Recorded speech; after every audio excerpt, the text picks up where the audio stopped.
Hello and welcome to Capital V Voice,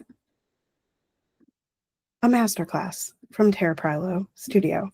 We are calibrating together here, and we're going to continue to calibrate. I'm going to run down, I should say who I am first. I'm Terra Prilo. I'm your resident Black, biracial, multi-passionate musician. I talk about the ish that nobody wants to talk about and push you to do the same. Those people that are here with me live, please feel free to use the chat liberally as you feel inclined to, or if you have something to add or say, please feel free to raise your hand. We'll hear the ding and come to you as soon as I can. And I am working on sharing my screen, which Google is not very happy with me right now. But there we go. Now we should have it. Yay. Yay. Okay. Perfecto. Perfecto. Okay, y'all. So we have the capital V voice, which I've introduced. And I just realized that I didn't put with Terra Prilo Studio on here. What in the heck and Bob? You having a problem here? Why we go backwards? Oh, y'all got a glimpse of the slide deck. Okay. Y'all know, those of you that have been here, that we've been doing agreements at the beginning of these calls. If you cannot make these agreements, you should leave now and or stop listening until you can come into agreement and alignment with these. All right. Your voice doesn't need permission to matter. Your voice doesn't need permission to matter. And capital V voice is expansive, not refined. We're not trying to put things in a box. We're not trying to say that things are the correct way. We are expanding, not contracting in this case. If you can make those agreements, let us continue. Let us. I'm getting some hearts in the chat from Dr. Flo, and I believe that means that he agrees. Not in the chat, I guess on the screen, that y'all can't see that are watching the recording. All right. And he says, I agree in the chat. Love that. Okay. In wholeness, we're going to talk about wholeness today. It's like Dr. Flo is foreshadowing or something. It's probably because I talk to him a lot. And if you want to be in peer support and or coaching sessions with any of the Love in Action coaches, you can check all that out at lovedandlovable.bio.link, lovedandlovable.bio.link, or you can go to my website and you can chitter chat with me and I will get you pointed in the right direction as well. All right, we're going to start with expression reflections. Now, I had originally labeled this capital V voice reflections, right? And every single one of these had the words like voice. So you can replace it with what feels good, but I wanted to use the word expression because for me, the capital V voice is not just speaking. It's not just like what is coming out of my mouth right now. It can be written. It can be singing. It can be just like sound, you know, like not actual words. Could be a vocalese. It could be body language. It can be dancing. It's an expression, right? Your capital V voice is an expression primarily through art, but also in other ways, right? So the first question here, and those of you that are old Clubhouse folks that have known me for a long time know I used to host this room that was called like Vocal Confidence or Confidently Vocal or something. And the first question that we would ask people when they came to the stage was, what do you love about your voice? So in this case, and you could do this in the chat, you can do this in the comment section, or you can do it in your own journal, notes app, whatever feels good to you. What do you love about your expression? What do you love about the way that you express or your voice, or both? What words describe your natural expression? So if you had to take everything away, every performance aspect, everything that you're talking about, everything you're feeling into, like what is the most natural thing? The thing you don't feel like you're adding something on because society told you to, or the pressures of social media, or your friends, your family, your coaches? What is your most natural expression? Where do you feel the most free to express? Where do you feel the most free to express? I personally feel very free to express inside of trusted circles, right? Not necessarily large groups of people, but definitely close. I'm gonna come to that, Ryan. I'm gonna come back for that comment. I see you. And so the clubhouse rooms, like those are usually like, somewhere between 5 and 15 people. And then I also feel very comfortable in my stories. I feel very comfortable in DMs. I feel very comfortable in one-to-one relationships and settings, as opposed to like 1 to 500. So that's where I feel the most comfortable expressing and most free to express. Where does my expression feel most silenced? Ooh. Oh no, it says win. But you could do that for all 5 of the W's. Y'all, where does my expression feel most silenced? When does it feel most silenced? How does my expression feel most silenced? Why? And who? Right? For me, my voice and expression feel very silenced when I am in spaces that are not open to any kind of radicalization or any kind of real, true conversation, any kind of space that refuses to acknowledge the harms that are present in society is not a place that I feel open to expressing, right? It is a place that I feel purposefully silenced. When I am with a bunch of, this is very particular, but I'm going to be 100% real. I feel very silenced in rooms full of white men. Like, they are some of the most condescending and the most silencing people. And they will talk over you. Wow, wearing mommy's underwear. That is a cool role. My child just walked in and has underwear and a vest from mommy's closet. So there's that. All right, I'm going to come get these from the comment section. We do have an accompanist in the background. I do have my noise canceling on, so hopefully it's not too bad. But y'all let me know if it's bad. I'm coming to the comment section. Somehow, some way, I'm coming to the comment section. All right. Yeah, Ryan, I see that last, or the second to last one. I feel most silenced in the presence of men. Yeah, yeah, yeah, yeah, yes. That's what Miss Rachel says. Piper's been watching a lot of Miss Rachel lately, so I have Miss Rachel on the brain.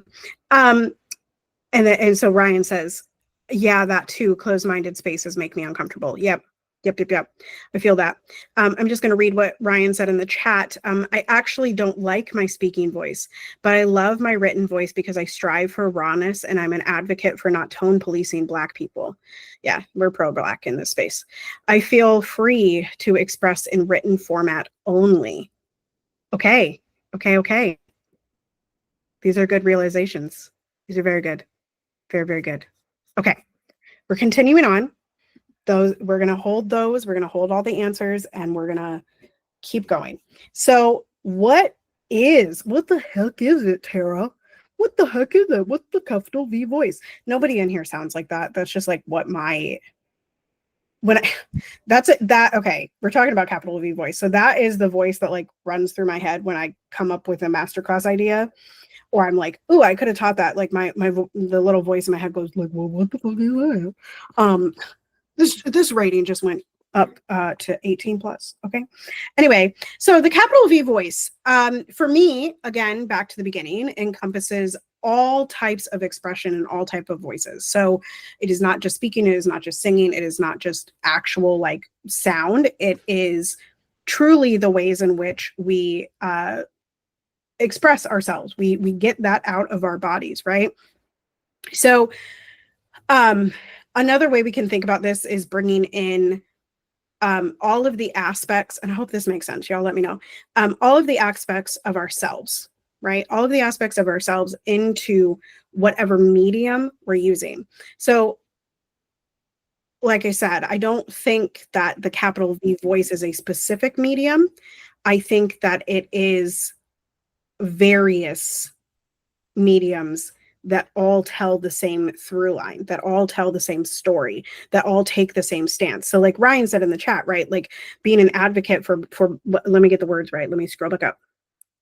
I'm an advocate, I had the word right, for not tone policing Black people, right? Like that stance is present through whatever medium Ryan is using. So it's a story, it's a stance, it's a statement, it's an experience produced in many, many different mediums, right? Because, and Ryan said they don't like their speaking voice, but it could be in the speaking voice, right? It could be in the singing voice. It could be in the written voice. And for me, my singing, spoken, and written voice are all like very much aligned. They all tell the same story. They all tell the same stance. And to go, Ryan used the word tone in terms of tone policing, but even to bring that in, like the way in which I speak, write, and sing, the tone is very similar, right? Like the emotional vibration of that is very similar, right? And you see this in like, particularly in Clubhouse spaces, but in spaces that we meet each other with voice first, or even with writing first, in my experience, you kind of find out the vibe of the people you're talking to really quick, right? And that is because all of the capital V voice, if a person is aligned, and you can tell when a person is not aligned, right? Very quickly, it transfers. It's because it's the story, the stance, right? And the tone. The story, the stance, and the tone. I'm moving on because I don't see any questions, and I don't think I saw anything in the chat. All right.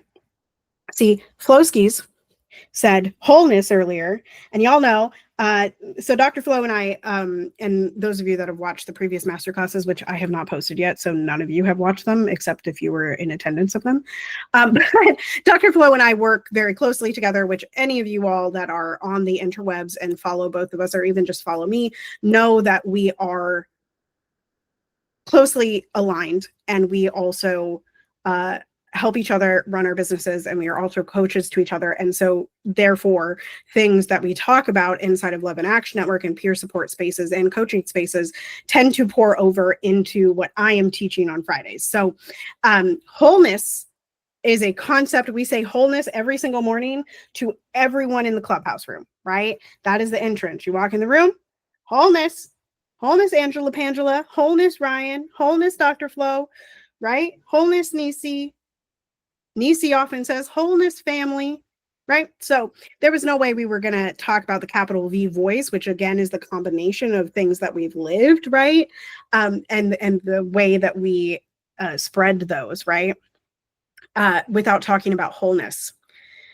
So I'll talk about wholeness, and then I will talk about aligning with the overflow, which I've touched on. I feel like I've touched on the overflow principle in various masterclasses over the years. But wholeness means that we're not fragmenting ourselves. We're not, again, back to the expansion, right? We talked about expansion at the very beginning in an agreement.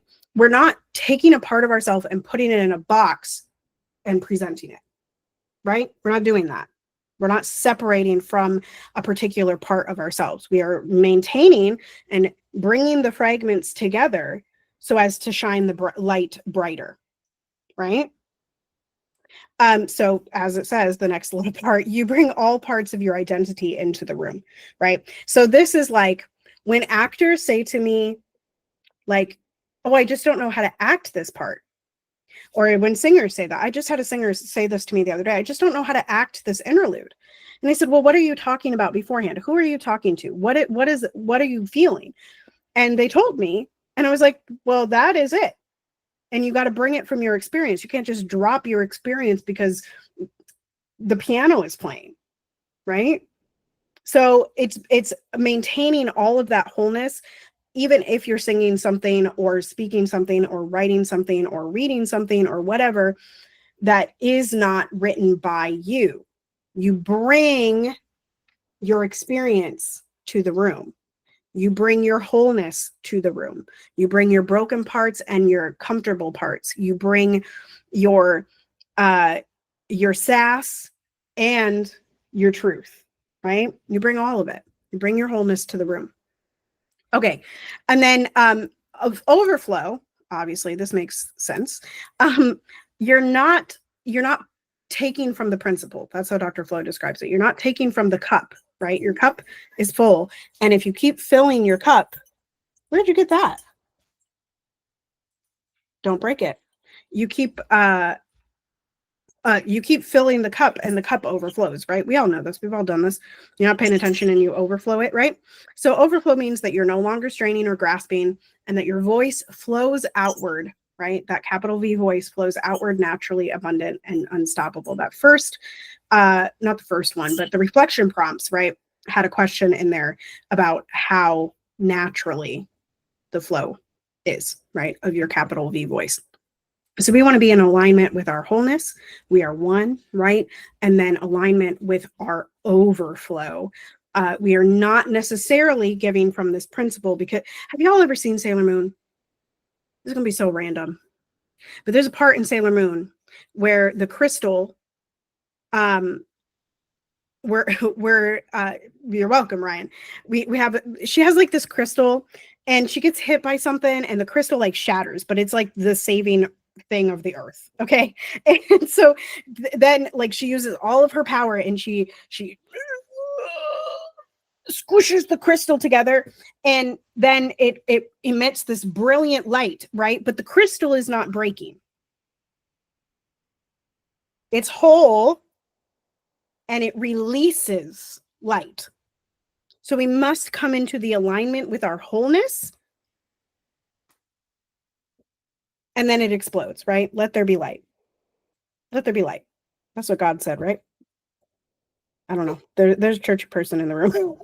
Don't tell me if I got that quote wrong or right. All right, I've got more reflection prompts for y'all. Dr. Flo says I am correct. Um, uh, so, and I don't know why I made these so small, y'all. I just did. And this goes back to the wholeness and the overflow and the body language, right? The way in which we exist. What story does my voice or expression tell before I even open my mouth to explain it? Right? You make a very simple statement, you sing a song, you write down a paragraph, right?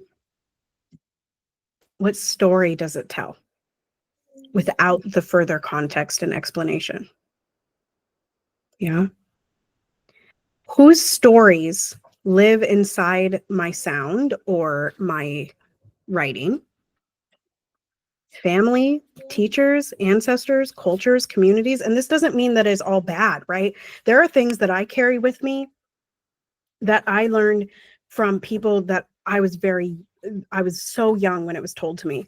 Or, don't sing, train, sing free is a good one that lives in both my spoken, in all three, in my written, my spoken, and my singing voice. Don't sing, train, sing free. My daddy told me that when I was 18. I changed it today because I didn't want to put the negative forward, but sing free, not trained. Sing free, not trained. Write free, not trained. Right? There are various things that John Lewis said that I carry with me as an ancestor, right? Yeah, there's just so much. Communities, we already talked about one, right? Wholeness. That's a story that lives in me, right? And that's from Love and Action at Work. So whose stories live inside your sound? What contradictions or tensions show up in your expression?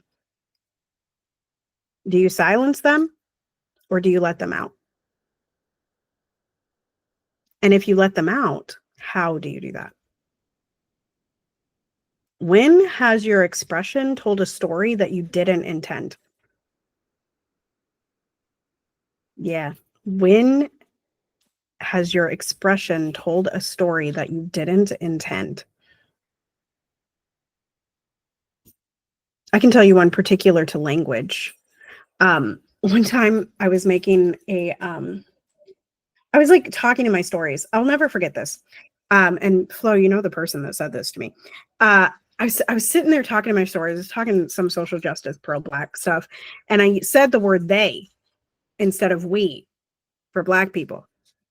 And this person came into my DMs and was like, "Girl, you Black too. Why are you using the word they?"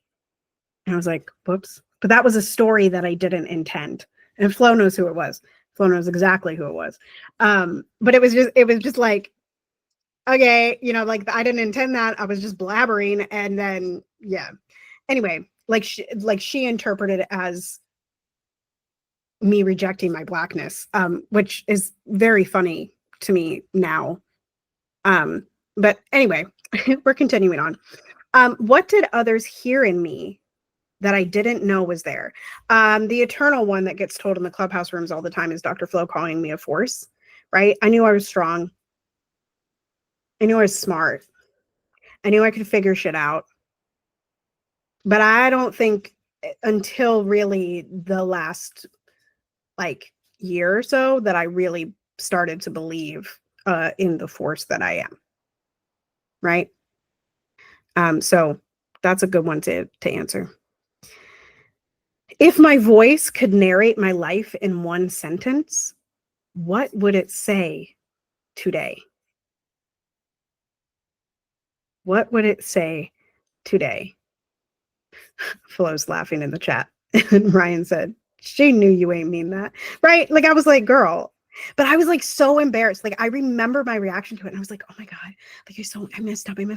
I'm not the perfect biracial. Everybody's gonna hate me. Anyway, whatever. I told you all earlier that LIA influences a lot of this, and my relationship with Dr. Flo influences a lot of this. And of course, I have my own experience that I'm bringing, and I'm speaking to you all with my capital V voice today. But this is a concept that Papi Wada, I think, introduced to Love and Action Network, which is healing 10 generations back and 10 generations forward. And I would add to that today the 10 people around me, right? At least 10 people around me. So when we talk about the capital V voice, we're talking about channeling those 10 generations back, our ancestors, are present right now, the 10 voices that make up your brain, whatever, and the 10 generations into the future, your legacy. What is your legacy saying about you? What is the legacy of expression? What is the legacy of your capital V voice? And Dr. Flo used to talk about this more often than he does now, but he used to talk about how, he can't go back and look at what his great granddaddy was doing. Right? But Dr. Flo's great grandniece would be able to. Right? That making sense? So we want to both know that that's there and also use it to inform our present, right? Like I talk about this often in terms of like, okay, I'll say it. When you listen to Black activists speak, in particular, I am thinking outside of the churchy variety, but MLK had his own speech model. Malcolm X had another one. John Lewis had another one. But you can see the through line in those people, right? And then also Native Americans, when they speak, there is a very particular cadence, right? Like you almost, like, I don't know if this happens to anybody else, but because I listen to a lot of people and I engage with a lot of different voices, there is a very specific cadence that even if a person doesn't look Native American, you can kind of tell they are because it exists in the voice, right? It exists in the way that they're delivering the experience and delivering the expression. And so it's channeling, it's allowing that all to come through, right? At one time. It's allowing all of that to come through, the developments that are in the future, the present building, and the past influences that are coming. And I think those do exist in the body. We talk about that an awful lot. We talk about how that stuff exists in the body. Okay. We're doing good on time, y'all. I'm going to talk about Miss Nina Simone. I'm pretty sure everybody in the room knows who Nina Simone is. And if you're watching this later and you don't know uh, who Nina Simone is, I'm just gonna tell you to go listen to some recordings. Okay, because like, what are you doing? But I think Nina is a really great statement on the capital V voice, right? We talked earlier about the tone, we talked about the story, and we talked about the stance. Those are the three things. And I'm sure the people in the room right now can call to mind ways in which Nina was using her capital V voice. The one that always comes up with me for me is Strange Fruit. Also, the way that she sang was often, it was very, very speech-like. Like there was not a very different, a large difference between Nina's speaking voice and Nina's singing voice, right? Like, you could, it's a style of music too, but like that's the way that it was, you know what I mean? She also, I mean, her music is activism, right? Oh yeah, so Strange Fruit is one for me, and then Mississippi Goddamn. Like, talk about a stance, right? Um, she also marched, right? That was an expression of the capital V voice. She made a lot of people angry, child. Their reaction, right? That unique, we already talked about it, but that unique way of singing, her piano playing, even, right? And like, we know this too about, you know, there are voices that you hear and you're like immediately, oh, that's Nina. Oh, that's Ella. Oh, that's Whitney. Oh, that's Mariah. You know, oh, for me, like when I listen to opera singers, like I know when it's Jesse Norman or Leontine Price. Okay, okay, okay. But the difference here for me between like a Nina Simone there and a Whitney Houston and um even a Jesse Norman, right? Is that Nina had a stance. Like not only did she have tone and told us her story, but she also had a stance. Now, if I was going to use an opera singer example, the opera singer that I would use as an example for this is Marian Anderson. That is a voice you can instantaneously recognize, right? It is a voice that carries with it a story, and she is a speaker that took a stance, right? So these are the people. The next slide is going to ask who else can you think of. So I'll give you a moment. Oh no, it's not. I'm asking that on this slide, I guess. I thought I put it on the next slide, Joe. Ryan says my singing voice is similar, but do you guys have any other examples of people that you can think of that had a story? We all have stories, child. That's like the easiest one to take into. A stance and a tone. Y'all got any examples that you can think of? I'll give you a minute.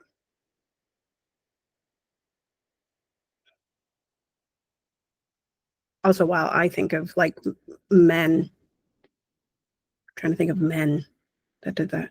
Screaming Jay Hawkins. Yeah. Yeah. Yeah. For sure. The question is, what other people can you think of that have a capital V voice? Voices that we recognize instantaneously. Um, they have a story. Everybody has a story. They've taken a stance. And also they have a tone, right? Yeah. Yeah.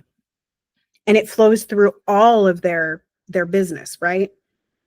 James Baldwin, Maya Angelou. Yes. Yes, yes. Toni Morrison, yeah. For sure James Baldwin though. Yeah. Yeah, for sure. Like James Baldwin. Yeah, yeah, yeah, yeah. I would say the lady that runs Black Liturgies, Cole Arthur Riley, like that's a living example, right? Um who else would I say? I would add Joyce DiDonato to this list. We're talking Black people, but Joyce DiDonato has a story, child. And if you don't know her story, it's that she wasn't picked until she was in her 50s. And for an opera singer, that's like a deathbed. You know, she believes in the facilitation.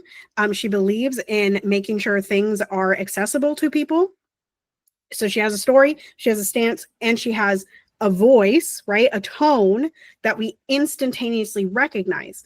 And my argument is that that instantaneous recognition of tone is mostly possible by the allowance of the expression and the wholeness of the expression and the overflow of the expression of the other two, right?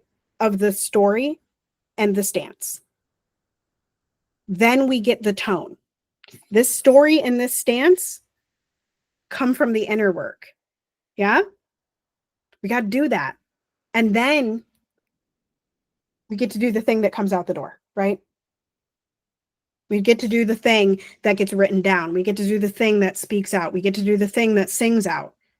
We get to do the thing that dances out. Because we've come into wholeness and alignment with our story and our stance. And many of you, Dr. Flo especially, but many of you that may or may not watch this later have watched me come into those alignments, have watched me come into even more of my wholeness, right? Have watched me embody, which has then adjusted and made a difference to my tone, right? My tone was recognizable before, but now it's capital V, right? Okay. Some parting words. Your capital V voice, again, all of the things, all of the mediums, is your instrument. Your voice is your lineage. Your voice is your stance. Use it. Like we talked about in the clubhouse room this morning, we cannot quiet down. Not now. In whatever medium you choose to use it.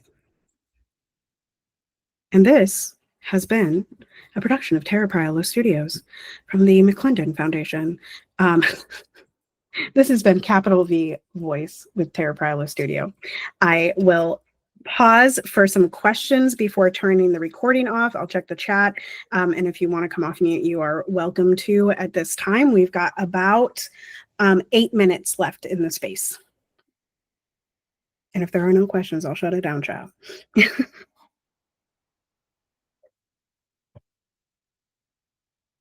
But I'll give it a minute. I give it a minute.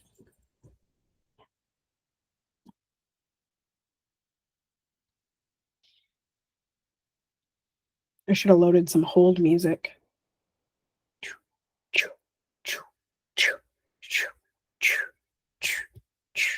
In the middle of the night, I've been wondering.